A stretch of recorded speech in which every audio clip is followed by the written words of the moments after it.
मेरा नाम राजा है, मेरी पत्नी का नाम रानी है। हम लोग बहुत ही ज़्यादा गरीब थे। कुछ दिन ऐसे भी आते थे जब हमारे पास खाने के पैसे भी नहीं होते थे। मेरी पत्नी एक होटल में साफ-सफाई का काम करती थी और मैं एक अस्पताल में वार्ड बॉय था। हमें घर किराया भी देना होता था। हमारी शादी को 3 साल हो चुके थे, लेकिन हमारे हालात अच्छे नहीं चल रहे थे। कभी-कभी मेरी पत्नी अपने होटल से कुछ बचा-कुचा खाना ले आती थी, जो हम खा लेते थे। मैं उसको कहता था कि वो खाना मेरे लिए ना लाया करो। जो लोग अपनी प्लेट में छोड़ देते हैं, मुझे बुरा लगता है। मैंने उसे मना कर दिया, लेकिन अगर वो खाना नहीं लाती तो हम खाते क्या? ये बात भी अपनी जगह सच थी। बहुत बुरा लगता था। ज़िंदगी इतनी बुरी हो गई है कि लोगों का बचा-कुचा खाना खाना पड़ता है। हमारे घर का किराया था, साथ ही बिजली का बिल और घर के सौदे भी लेने पड़ते थे, जो हम दोनों की तनख्वाह से पूरे नहीं होते थे। मैं बहुत ज़्यादा परेशान रहता था, लेकिन मैं एक अच्छा इंसान था। मैंने आज तक किसी के साथ कुछ बुरा नहीं किया था। मैं गलत तरीके से पैसे नहीं कमाना चाहता था। नहीं तो आज कल तो अस्पताल वगैरह में बहुत रिश्वत चलती है। आप अस्पताल की सप्लाई का सामान बेच सकते हैं। मेरे साथ कुछ लोग ये सब कुछ करते थे, लेकिन मैं ऐसा नहीं करता था। बल्कि मैंने उन लोगों को भी पकड़वा दिया जो ये काम करते थे। इसलिए मेरा कोई दोस्त भी नहीं था जो मुश्किल में मेरे काम आ सके। मुझे मेरी पत्नी का ही सहारा था, जो जैसे-तैसे मेरे साथ थी। हम दोनों ही ज़्यादा पढ़े-लिखे नहीं थे। मैंने सिर्फ़ हाई स्कूल किया हुआ था और मेरी पत्नी तो बिल्कुल भी पढ़ी-लिखी नहीं थी। फिर कुछ बहुत ही अजीब हुआ जिसके बारे में मैंने कभी सोचा नहीं था। एक दिन मैंने अपनी पत्नी के पास बहुत सारे पैसे देखे और आज पहली तारीख नहीं थी कि उसे उसकी तनख्वाह मिली हो। फिर उसके पास इतने सारे पैसे कहाँ से आ गए?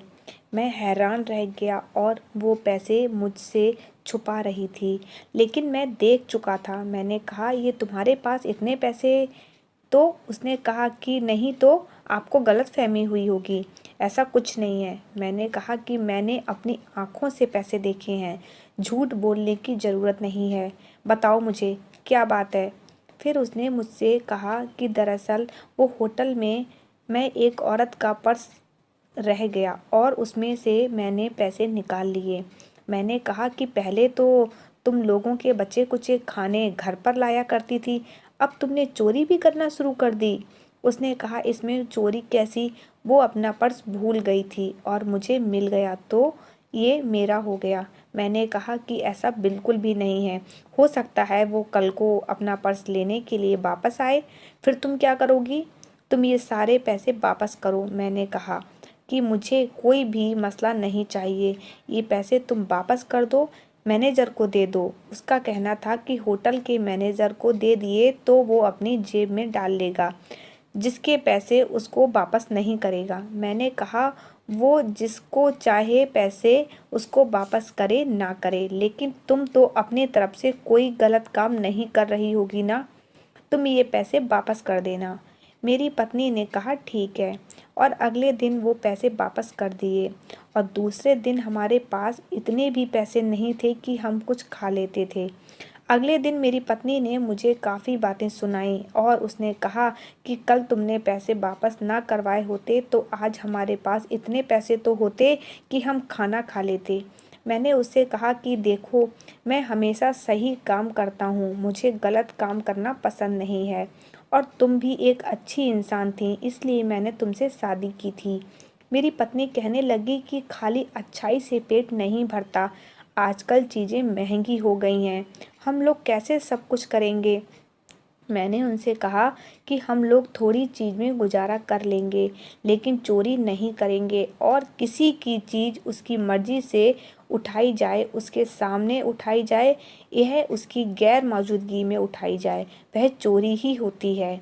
इसलिए तुम आइंदा इस तरह कुछ नहीं करोगी। मेरी पत्नी को जब से मैंने ये बात कही थी, तब से वो बहुत ज़्यादा गुस्से में थी और मेरे साथ ठीक तरह से बोल भी नहीं रही थी। लेकिन मुझे कोई परवाह नहीं थी। मुझे पता था कि वो खुद ही ठीक हो जाएगी, क्योंकि हराम के पैसे आपको कभी भी फ़ायदा नहीं देते हैं। वो आपके लिए कोई ना कोई मुसीबत ही लेके आते हैं। हमारे हालात बहुत ख़राब थे, क्योंकि महीने की आखिरी तारीख चल रही थी।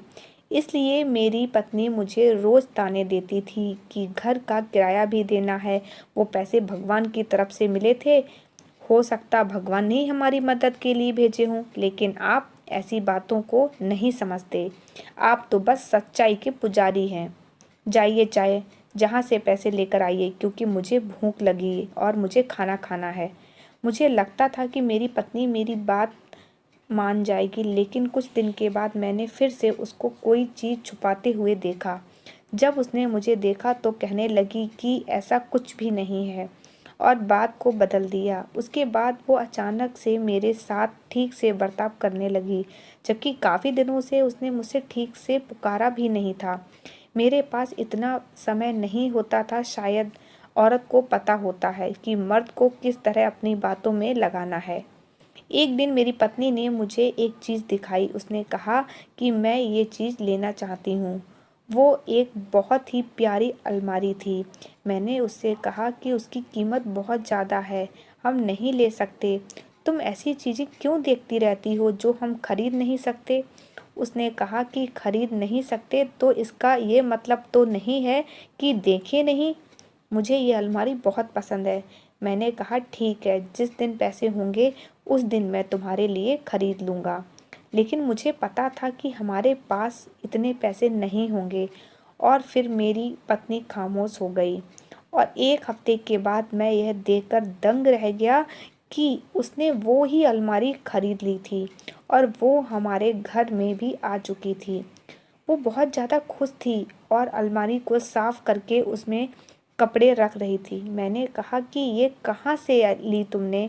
ये तो बहुत महंगी थी। उसने कहा कि मेरी एक दोस्त ने मेरे लिए खरीदी है, क्योंकि मेरा जन्मदिन आने वाला है। मैंने अपनी पत्नी की आंखों में देखा।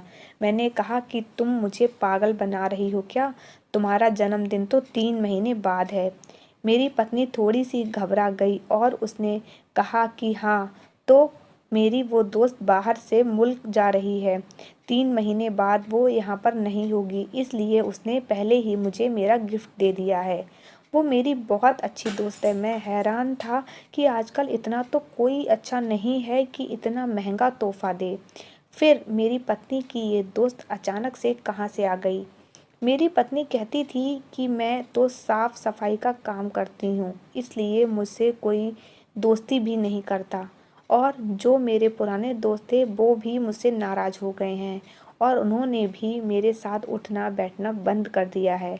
और अब मेरी पत्नी का ये कहना था कि ये एक नई दोस्त है जो बहुत ही अच्छी है, जिसको इस बात से कोई फ़र्क नहीं पड़ता कि मैं क्या काम करती हूँ। पत्नी की बातें और उसकी हरकतें मुझे बिल्कुल भी समझ नहीं आ रही थीं। उसकी बातें अजीब होती थीं, उस पर यकीन करने को दिल नहीं करता था। उसकी बात का कोई जवाब नहीं होता था। मैंने कहा कि ठीक है, अगर तुम्हारी दोस्त ने दी है तो क्यों, कि ये मुझे अच्छी तरह से पता था कि मेरी पत्नी के पास इतने पैसे कहाँ से आएंगे, और अगर इसके पास पैसे आएंगे तो वो ये सोचेगी कि घर का कोई सामान लेके लेते हैं। हो सकता है उसकी दोस्त ने उपहार में दे दिया हो। मैं भी शायद ज़रूरत से ज़्यादा ही सोच रहा था। मेरे पास बिल्कुल भी पैसे नहीं थे। फिर भी मेरी पत्नी ने मेरा साथ दिया था हर तरह से, तो वो मेरी सहायता करने की कोशिश करती थी। मुझे उसके बारे में इस तरह से नहीं सोचना चाहिए था। इसलिए 1 महीना हो गया और मैंने इस बात को भी भुला दिया था। सब कुछ ठीक जा रहा था, लेकिन एक दिन मेरी पत्नी बेहोश हो गई। मैं उसे उठाकर डॉक्टर के पास ले गया। डॉक्टर ने कहा कि आपकी पत्नी को मिट्टी से एलर्जी हो गई है। आप इनसे कहें कि ये मिट्टी वाला कोई भी काम ना करें। मैं हैरान रह गया कि मेरी पत्नी को अचानक से ये सब कुछ कैसे हो गया। डॉक्टर ने कहा कि अगर ये मिट्टी में काम करेंगी तो इसी तरह बार बार बेहोश हो जाएंगी और इनकी तबीयत खराब हो जाएगी। शायद यह बीमारी मेरी पत्नी को मिट्टी में काम करने से लगी थी, क्योंकि वो साफ सफाई का ही काम किया करती थी। जब मैंने उसको बताया तो वो ये सोचकर ज़्यादा हैरान थी कि मैं काम नहीं करूँगी तो पैसे कहाँ से आएंगे। मैंने उससे कहा कि पैसे ज़रूरी नहीं हैं, तुम्हारी सेहत ज़्यादा ज़रूरी है। आज से तुम काम पर नहीं जाओगी, हम थोड़े पैसों में गुजारा कर लेंगे। मेरी पत्नी मुझसे झगड़ा करने लगी और उसने कहा कि थोड़े से पैसों में तो हमारा गुजारा नहीं होगा। तुम्हें पता है कि हमारे कितने ज़्यादा खर्च है और मैं बच्चा पैदा करना चाहती हूँ, लेकिन इसी वजह से नहीं करती क्योंकि हमारे पास पैसे नहीं। अब अगर मैंने भी काम छोड़ दिया तो हमारे हालात और बुरे हो जाएंगे। मैंने अपनी पत्नी को कहा कि मैं अभी जिंदा हूँ, मरा नहीं, खुद कुछ कर लूँगा, तुम्हें परेशान होने की ज़रूरत नहीं है। मैं तुम्हारे लिए कोई ऐसा काम ढूंढूंगा जिससे तुम्हें मिट्टी और गंदगी में काम करना ना पड़े। तब तक तुम घर पर आराम करो। मैं अपनी पत्नी के लिए कोई भी काम ढूंढने वाला नहीं था। उसने बहुत काम कर लिया था, ये मैंने उसे चुप कराने के लिए कहा था और वो भी खामोश हो गई थी। 2 दिन के लिए वो काम पर नहीं गई और अब उसकी तबीयत काफ़ी ठीक थी। उसने मुझसे कहा कि मेरी तबीयत बिल्कुल ठीक है। मैंने कहा कि अच्छी बात है और आराम करो ताकि तुम्हारी तबीयत और ठीक हो जाए। लेकिन अचानक से वो कहने लगी कि मुझे काम पर जाना है। मैंने कहा कि काम पर जाने की ज़रूरत नहीं, घर में आराम करो। वो फिर से मेरी बात पर चुप हो गई, लेकिन ऐसा लग रहा था कि बहुत ज़्यादा गुस्से में है। और फिर ऐसा हुआ कि मैं हैरान रह गया क्योंकि जब मैं घर से आया तो मेरी पत्नी घर पर नहीं थी। मैंने कहा कि ये कहाँ जा सकती है, उसका फ़ोन भी बंद था और वो पता नहीं कहाँ चली गई थी। मैं उसके लिए काफ़ी परेशान हो रहा था, लेकिन वो उसी टाइम वापस आई थी जिस टाइम वो काम से वापस आया करती थी। और मैंने उसे देखा, उसके पास एक बैग भी था जो वो काम पर जाते हुए साथ ले जाती थी। मुझे पता चल गया कि वो काम पर गई थी। मैंने कहा कि क्या ज़रूरत थी काम पर जाने की? तो उसने कहा कि मेरी तबीयत बिल्कुल ठीक है और मैं घर में बोर हो रही थी इसलिए चली गई। मैंने कहा कि तुम किस तरह की इंसान हो? तुम बोर हो रही थी तो काम करने चली गई। तुम्हें क्या वो काम करना अच्छा लगता है? उसने कहा कि मुझे वो काम करना अच्छा लगता है या नहीं, लेकिन मुझे पैसा कमाना अच्छा लगता है। मैंने कहा कि इतने पैसे तो मिलते नहीं तुम्हें, थोड़े से पैसे मिलते थे, फिर भी पागल हो रही हो। खैर, मैंने उसे मना किया, लेकिन उसने अगले दिन भी यही किया। उसकी तबीयत खराब थी, उसे मिट्टी से एलर्जी थी, पर वो यही काम करने के लिए बार-बार जा रही थी। मुझे ऐसा लगने लगा कि कोई गड़बड़ ज़रूर है। मेरी पत्नी काम करने के लिए इतनी ज़्यादा बेचैन क्यों हो रही है? एक दिन मैंने सोचा कि मैं उसके रेस्टोरेंट में जाता हूँ और उन लोगों को ही कहता हूँ कि इसको नौकरी से निकाल दें, क्योंकि यह तो घर पर बैठने वाली नहीं। मुझे यह आइडिया बहुत अच्छा लगा और मैं वहाँ पर चला गया और मैंने जाकर मैनेजर से बात की। जब मैंने उसको कहा कि मेरी पत्नी को नौकरी से निकाल दे तो उसने कहा कि कौन सी पत्नी, आपकी नाम बताइए। उसका मैंने नाम बताया तो वो सोच में पड़ गया। मैं हैरान हुआ कि क्या यह मेरी पत्नी के बारे में नहीं जानता। उसने कहा कि आपकी पत्नी तो यहाँ 1 साल पहले ही काम करती थी, अब तो वह यहाँ पर काम नहीं करती है और हमने उसे निकाला भी इसलिए था क्योंकि वो अपना काम ठीक से नहीं कर रही थी। यह सुनकर मैं हैरान रह गया। मेरी पत्नी वहाँ काम नहीं करती, उसे वहाँ से निकाल दिया गया और ये 1 साल पुरानी बात है, लेकिन उसने मुझे बताया तक नहीं। उन्होंने कहा कि वो यहाँ पर काम नहीं करती है, आपको कोई गलतफहमी हुई है। मैं बहुत परेशान हो गया, कुछ समझ नहीं आ रहा था कि मैं क्या करूँ। फिर मेरी पत्नी कहाँ जाती थी, क्या काम करती थी, वो पैसे कहाँ से लाती थी? अगर वो किसी और होटल में काम कर रही थी तो वो मुझे बता सकती थी। इसमें छुपाने वाली क्या बात थी? और अगर उसने मुझसे छुपाया था तो इसका मतलब यही था कि कोई ना कोई गड़बड़ ज़रूर है। अगर मैं अपनी पत्नी को पूछता तो वह मुझे सच कभी नहीं बताती। वो मुझे अपनी बातों में उलझा लेती और कोई ना कोई झूठ बोल देती। इसलिए मेरे पास एक तरीका था कि मैं अपनी पत्नी का पीछा करूं और देखूं कि वो कहाँ पर जाती है।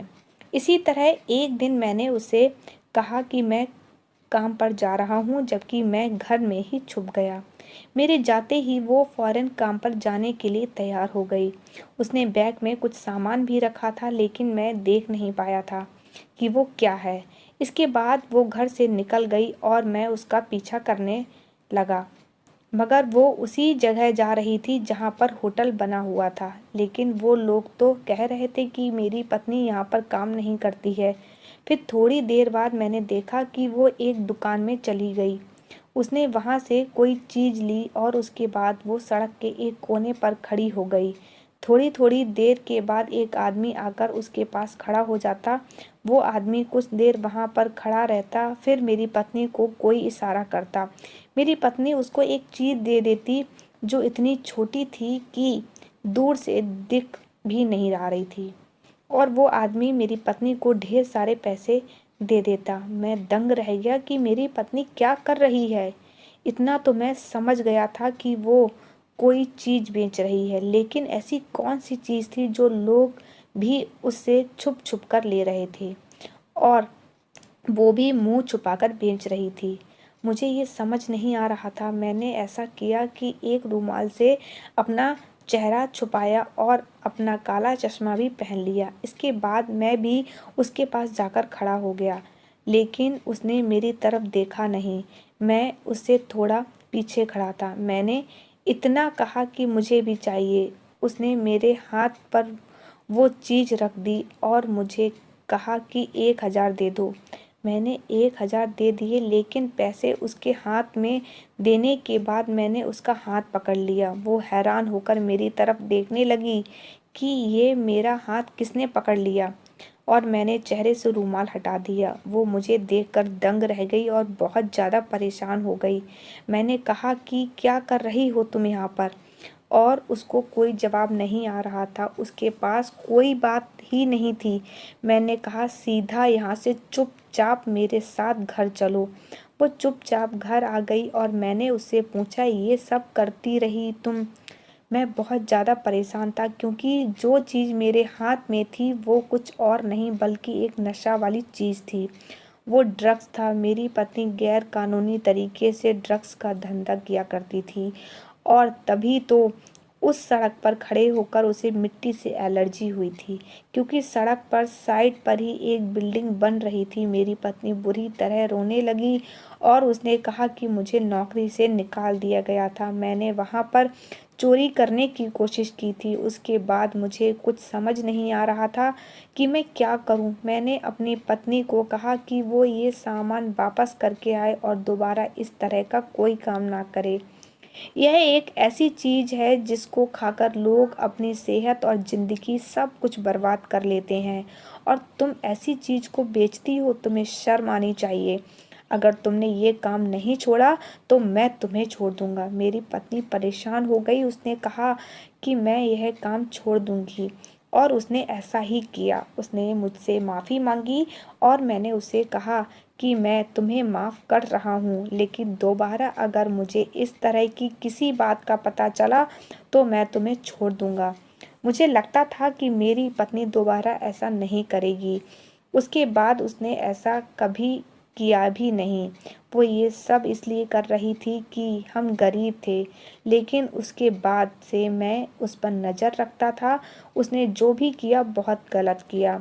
अपना भविष्य संवारने और जल्द अमीर होने के चक्कर में कई लोगों की ज़िंदगी तबाह की। फिर मैंने उसे समझाया कि ये ही नशा अगर कोई औरत मुझे दे, इस नशे पर मुझे लगाए, तो तेरे दिल पर क्या गुजरेगी। इनमें से कितने ऐसे लोग होंगे जिनके छोटे छोटे बच्चे होंगे। कितने लोग ऐसे होंगे जो घर के अकेले कमाने वाले होंगे। सिर्फ उन्हीं की कमाई से घर चलता होगा, और इस तरह तुम्हारी वजह से अपनी वो कमाई इस गलत काम में लगा रहे हों, और उनके बच्चे या उनके माँ बाप खाने को तरस रहे हों। सोचो तुम्हें कितनी बद्दुआएं मिलेंगी। क्या तुम्हें जिंदगी भर सुकून मिल सकता है भला? तो इसलिए अपने कल को अच्छा करने के लिए किसी के भविष्य को बर्बाद मत करो। अपनी ज़िंदगी को अच्छा बनाने के लिए किसी की ज़िंदगी में कांटे ना भरो। आप ऐसा करने से ज़िंदगी में कभी भी सुकून हासिल नहीं कर सकते, बल्कि आप जैसा किसी के साथ करेंगे कल वैसा ही आपके साथ होगा। हर हाल में भगवान का धन्यवाद करें। दोस्तों, आशा करती हूँ आपको ये कहानी अच्छी लगी है। अगर कहानी अच्छी लगी तो प्लीज़ इसे लाइक करिएगा, शेयर करिए और अपनी राय कमेंट बॉक्स में ज़रूर दीजिएगा।